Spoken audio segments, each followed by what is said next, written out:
বরখলার কালীনগর দ্বিতীয় খণ্ড বাদ্রিপাড়ে শিব মন্দির স্থাপনের উদ্যোগ এবং শোকে দুঃখে মানুষের পাশে থাকার অঙ্গীকার করে যুব প্রজন্মকে উদ্বুদ্ধ করলেন শিল্পপতি বিপ্লব দাস। তারাপুর শিববাড়ি রোডের রবীন্দ্র সরণির বাসিন্দা যুবক ডলু কালীনগরে একটি ইন্ডাস্ট্রি স্থাপনের উদ্যোগ নিয়েছেন। কাজ অনেকটাই এগিয়ে গেছেন। মে মাস থেকেই প্রোডাকশন শুরু হবে জানিয়েছেন বিপ্লব। এই সূত্রে স্থানীয়দের সাথে তার ঘনিষ্ঠতা গড়ে ওঠে এবং সোমবার তিনি এলাকার জনসাধারণকে সঙ্গে নিয়ে বাদ্রিপাড়ের নতুন শিব মন্দিরের ঈশান দেন। পরে তিনি গণআওয়াজকে জানান, সমাজসেবামূলক কাজ করা তার দীর্ঘদিনের একটা স্বপ্ন ছিল। এই উদ্দেশ্য নিয়ে জেলার প্রত্যন্ত এলাকা বরখলার ডলু কালীনগর ইন্ডাস্ট্রি স্থাপনের উদ্যোগ নিয়েছেন। এখানে 40 থেকে 50 জন লোকের কর্মসংস্থান হবে এবং স্থানীয় বেকারদের নিয়োগ দেওয়া হবে জানান তিনি। বিপ্লব বলেন, যেহেতু শিলচর থেকে গিয়ে বরখলা এলাকার ডলুতে ইন্ডাস্ট্রি স্থাপন করছেন, এখন থেকে তিনি বরখলারও বাসিন্দা। তাই বরখলার মানুষের সুখে দুঃখে এবং উন্নয়নে সব সময় পাশে থাকবেন। রাস্তাঘাট, বিশুদ্ধ পানীয় জল সহ যে কোনো সমস্যার সমাধানে জনগণের সঙ্গে মিলে সমাধানের চেষ্টা চালাবেন। কালীনগর দ্বিতীয় খণ্ড বাদ্রিপাড়ের জনগণ জানান, এই শিব মন্দির প্রায় 70 বছর আগে লাবণ্যবালা দাস নামের স্থানীয় একজন মহিলা স্থাপন করেছিলেন, কিন্তু আজ পর্যন্ত মন্দিরটি এই একইভাবে রয়েছে। কেউ মন্দিরের উন্নয়নে এগিয়ে আসেননি। সরকারিভাবেও বাদ্রিপাড়ের এই শিব মন্দিরের উন্নয়নে কোনো অনুদান আসেনি। তবে শিল্পপতি বিপ্লব দাস এবং সমাজসেবী মান্না দাস দুজনই মন্দিরের উন্নয়নে তাদের পাশে এসে দাঁড়িয়েছে। বিপ্লব প্রথমে বলেছিলেন মন্দিরের কাজের জন্য রড দেবেন এবং মান্না দাস দেবেন বালি, কিন্তু এদিন বিপ্লব বলেছেন শিব মন্দিরের কাজের জন্য তিনি 2 লক্ষ টাকা দেবেন এবং ঘনিষ্ঠ মহল থেকে ইট ও অন্যান্য সামগ্রী এনে দেওয়ার চেষ্টা করবেন। এদিকে মন্দিরের পেছন থেকে জাটিঙ্গা নদীর ভাঙন প্রায় মন্দিরের পাশে চলে এসেছে। এ ব্যাপারেও বিপ্লব বিভাগীয় আধিকারিক এবং সরকারের দ্বারস্থ হয়ে প্রোটেকশনের ব্যবস্থা করার চেষ্টা করবেন জানান। বিপ্লবের এই উদ্যোগে কৃতজ্ঞতা প্রকাশ করেন এলাকার মানুষ। আমার নাম শ্রী রাজেন্দ্র রায়। তো এই কালীনগর দ্বিতীয় খণ্ড বাদ্রিপাড় এই শিব মন্দির। তো এই মন্দিরটা সম্ভবত আমার জন্মের পূর্বে নির্মিত হয়েছে। আমি শুনেছি এখানে লাবণ্যবালা দাসকে একজন মহান ব্যক্তিত্ব সম্পূর্ণ মহিলা ছিলেন। উনি এলাকার দিকে লক্ষ্য রেখেই একটা মন্দির প্রতিষ্ঠা করে যে যাতে এলাকার মানুষ যেন পূজা পার্বণ করতে পারে, তাই আমরা অনেক উপকৃত হয়েছি। তো বিগত বহুত বছর ধরে এই মন্দিরটি এলাকারই বা গ্রামের বিভিন্ন আর্থিক সমস্যার জর্জরিত কারণে এলাকার লোকেরা এটা সঠিক সময়ে উদ্যোগ নিতে পারেনি। তো যাই হোক, বর্তমানে আমাদের একজন দাদা বিপ্লব দাদা, মান্না দা, প্রায় আমাদের গ্রামের বিশিষ্ট ব্যক্তিবর্গ মিলিয়া একটা উদ্যোগ নিয়েছে। বিশেষ করে বিপ্লব দা হয়তো ওনাদেরকে আমাদের গ্রামের মুরব্বীগণেরা ইনফরমেশন দিয়েছেন, তোমার উদ্যোগ নেওয়া, আমি ওদের সাথে আছি।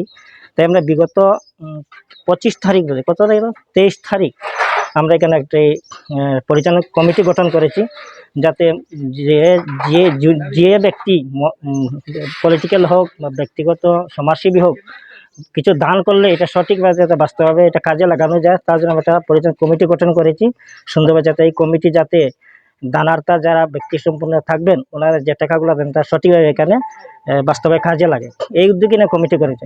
ভবিষ্যতে আমি যেখানে উদ্যোক্তা নিয়েছেন যারা, ওদেরকে আপনার অনুরোধ করব যাতে মন্দিরটা পূর্ণাঙ্গ রূপে একটি এলাকার মধ্যে একটা সুন্দর মন্দির রূপ নেয়, যাতে ওনারা পূর্ণ। আগে এখানে একটা কীর্তন হয়েছিল, তখন আমি ওই যে বিপ্লব দ্বারে আমি এখানে কইছি যে চলেন এই কীর্তনে, তে আমরা এখন একটা শিববাড়ি আছে। এই শিববাড়িটা আজকে 70 বছর আগে শিববাড়ি, কিন্তু এই শিববাড়িটা কোনো মানে ডেভেলপ নাই, অথচ এই শিববাড়িটা মানে কি আপনার নদীয়ে মানে ভাঙ্গিয়া নিয়ে গিয়া তারা মানে কি নানান রকম আপনার এমএলএ তারা জানাইছে, কিন্তু কেউ আপনার কোনো দৃষ্টিগোচর করছে না।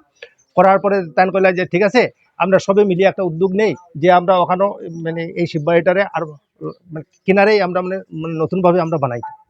তো মানে বিপ্লব দায় কইছে, তো এরপরে আমরা গ্রামের মানুষগুলারে কইছি, কোয়ার পরে তো গ্রামের মানুষ একত্রিত হয়েছে, হওয়ার পরে আমরা এখন আজকে ওখানে ঈশান দেওয়া হয়। আমি একটা সবচেয়ে বড় আমি ধন্যবাদ দিব ওখানেও আজকে বিপ্লব দায় যে আমরা এই সাহসটা দিয়া দিছে।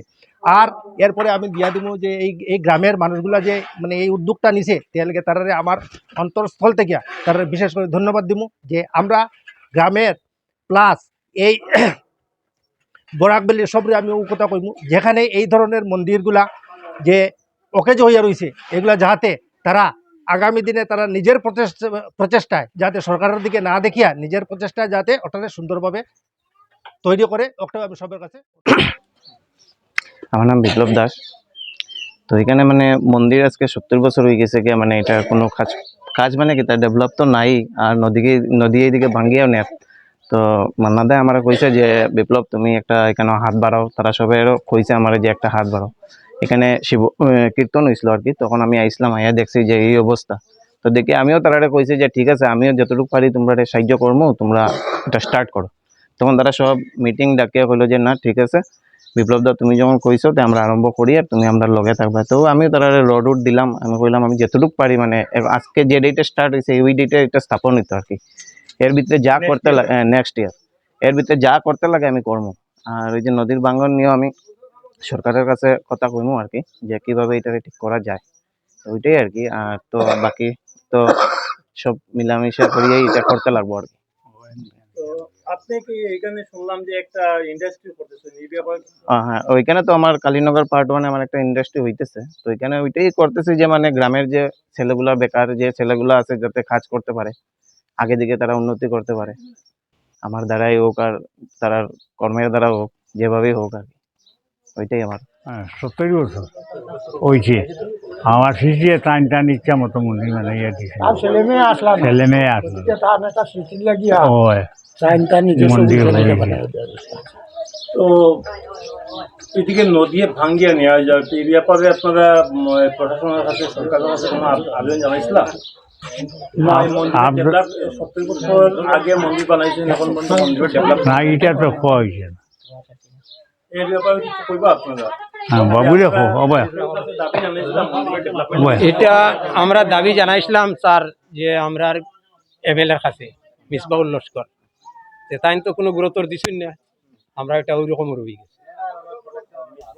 ব্যুরো রিপোর্ট, গণ আওয়াজ।